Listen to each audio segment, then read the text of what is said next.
Hello and welcome back to another episode of the Freelancers Tea Break, the short and sweet podcast you can enjoy with a cuppa. This is the first one of first episode of 2026, which is mind-blowing. I think I looked back at how long I've been running the podcast, and it's been, we must be approaching 8 or 9 years, which is a bit bonkers. And it's never been like a huge podcast for me. It's just a lovely little cozy corner of the internet rather, that we can chat about things that are freelancing, and it's not going to be all scary big hustles and any of that kind of thing. So that vibe is going to extend to the podcast in January, because I don't really buy into the start on a high now, achieve all your goals, hustle. If you haven't set your word of the year and your big goals this year and your big plans, then you failed. We're not doing any of that here. We're going to ease in. We've had hopefully a nice break. I feel like I'm writing one of those emails that's like, I hope this email finds you well. I hope this email finds you at least a little bit maybe recovered from 2025, because that was a year. It's been, from a personal basis, really interesting reflecting this year, because there were two big goals that I actually ticked off. My ILM 7 diploma, which is printed out and in a certificate in front of me, actually. It's very exciting. That was like 3 years, although most of the work was in the last quarter of 2025 when I massively crammed it, especially in December. And it was so interesting, learning so much more about coaching and my packages. I already trained with ILM 5.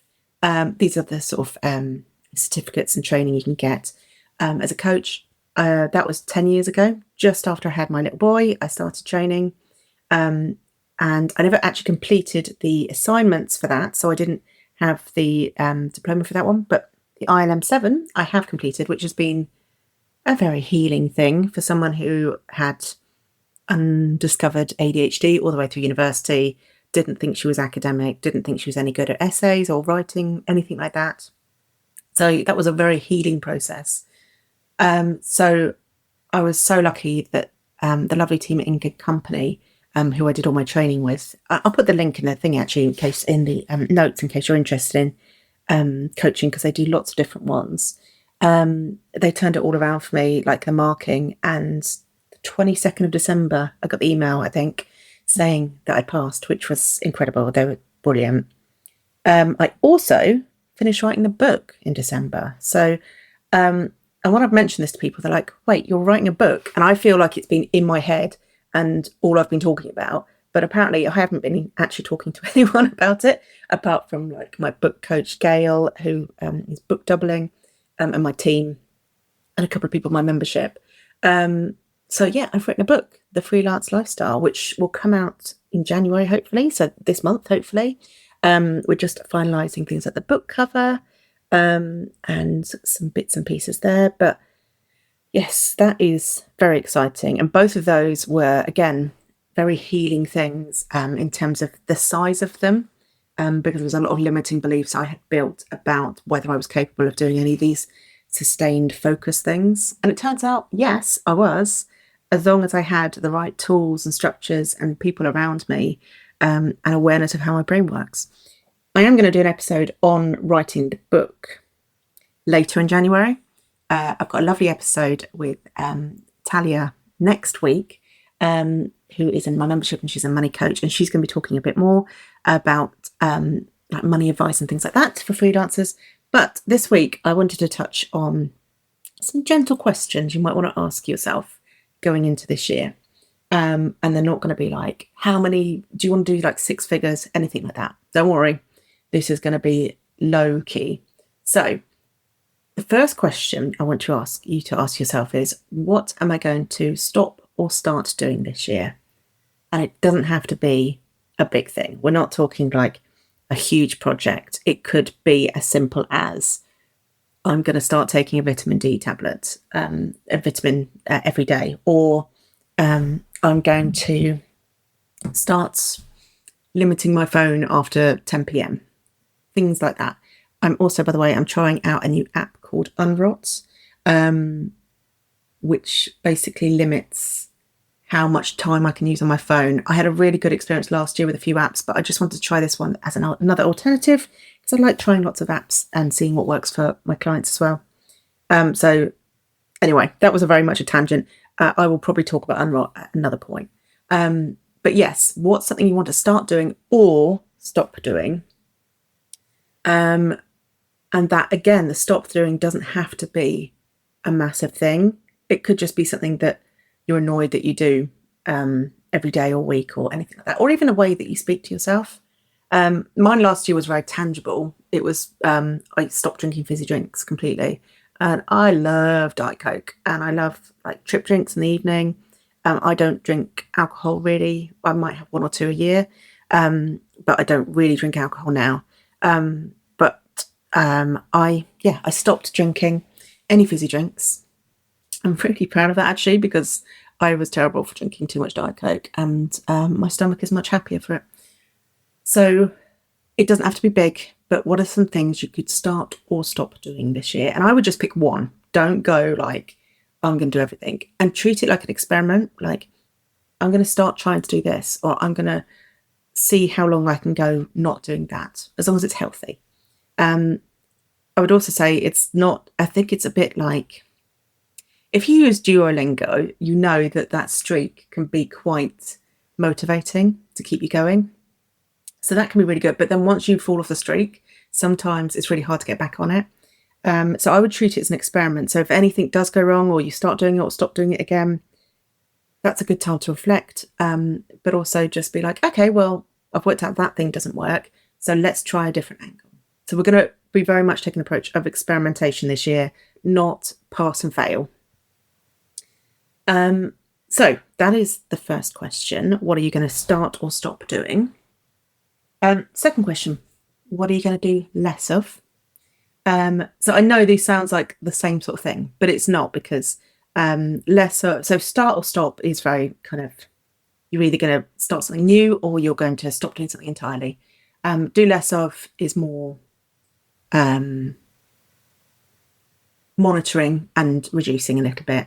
Again, it doesn't have to be anything big. It could just be, I'm going to reduce my screen time by 30 minutes a day, and just see, or even like 15 minutes a day, just start small. Or I'm going to, just trying to think, be more aware when I'm going on social media, and not, one of my things is I'm going to spend less time on Facebook's newsfeed, because that newsfeed is horrific. It is awful, the algorithm, and you can't actually do a huge amount other than constantly say you don't want to see any of these things. So I'm just going to try and spend less time doing that, and I can check that in my settings in my screen time and see how I'm getting on with that. I've actually deleted the Facebook app from my phone, so I only log into the groups feed now, which is much easier. So yeah, what could you be doing less of? And then what could you be doing more of? And the thing I like doing with that third question is, if you're doing less of something with the previous question, what have you then freed up time to do more of? So less screen time for me means more time reading, or doing something else I enjoy. So I think when you get an idea of what you want to be doing less of, it gives you more ideas for what you want to be doing more of. But again, please don't do lots and lots of things. You can try like an experiment each month of doing less or more of something else. You've just got to see how it's going to go. Like, one of my things is I'm probably going to try and cook. I think my approach to cooking needs to be better this year. I need to eat more vegetables. This is what I'm saying. I'm quite good with everything else, but vegetables, I'm very lazy about including them. So even if I can just include one more vegetable a day, that would be really good. So it's about tiny tweaks, tiny things that can improve your life. It's not about being a different person, being a new person. It's just slightly improving things and experimenting. So that is my 3 questions for you. So recap, what are you going to start or stop doing? What are you going to do more of? And what are you going to do less of? So I would love to know what you've come up with for any of those. If you're on Spotify, you can actually comment, which I love reading other people's comments on Spotify episodes when I see them. So I'd love to see a bit more of that. But if you're on Apple Podcasts, I don't think they currently have that feature. Maybe they'll bring it out. But come on over to the Facebook group or the Discord. Actually, a word on the Discord. I am running a little challenge in January. It's basically, I've created a little channel in my Discord where I'm going to be sharing what I'm going to be doing throughout January to find new clients. Because last year was very much focusing on the ILM 7 and the book, I obviously will be doing a lot for the book launch, especially this month, but I'm also looking to increase my coaching clients again. And also I've got a few more spaces now in the Freelance Business Lounge, so to fill up some of those as well. So I thought it might be useful to share some of the things I'll be trying. There'll be some of the standard things that I share, which is the 4 areas: social media, networking, referrals, and pitching. But there are a few other things I want to try. AI SEO is going to be a priority. I'm already getting people joining the Facebook group referring the podcast through AI SEO. So I need to do more on some of the other things I offer. And I will be speaking at a networking event in January, and I'd love to do more talking spots throughout the year. If you have a podcast, by the way, and you'd be interested in having someone to come on to talk about freelancing, I would love that. And yeah, then consistently still with Instagram, probably a bit more on LinkedIn, and I might even dip now I've got the bug for writing even more, I might dip my toe more into Substack because I really enjoy it over there, and it's one of the better ones to have a look through. So that was a very chatty one, but I hope you got something from the 3 questions, and maybe me chatting away is giving you a chance to grab pen and paper and write those down. I will be back next week with an episode with Talia, and we're going to be talking about the money advice that is obvious but powerful, and just annoyingly good advice, but we all should be listening to it. And I will be talking a bit more about the book launch later in the month. Right, I hope you're having a good start to the year, and I will see you all in the next episode.